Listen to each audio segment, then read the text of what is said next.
May tuturing na isa sa pinakamapaminsalang lindol sa Pilipinas sa loob ng 5 dekada ang lindol kanina sa Mindanao. Tinukoy ng PHIVOLCS bilang sanhi ng lindol ang aktibidad sa Cotabato Trench. Dito rin nag-ugat ang malakas na lindol sa Moro Gulf noong dekada 70 na kumitil ng libo-libo. Yan ang report ni Rafi Tima.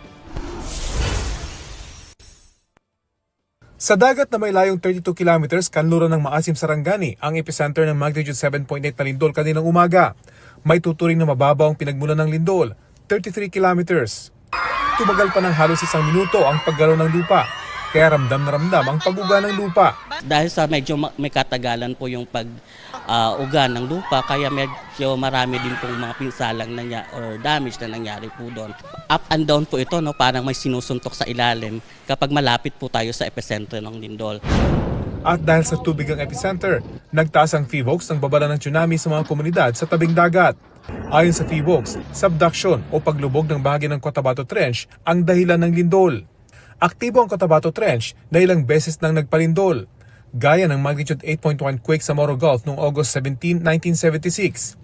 Pasado hating gabi ito nangyari kaya marami ang tulog.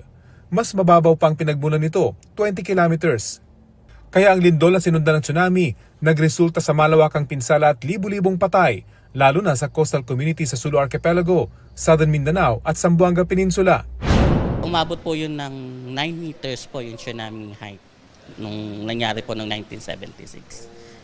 Kaya lagpas 3 palapag na gusali. Umabot po ng 8,000 yung mga casualties during that time, noong 1976. Dahil sa wala pa po tayo mga early warning system during that time. Ang Sarangani at mga katabing probinsya ay nakapaloob sa isa sa mga seismically active o linduling rehiyon sa bansa.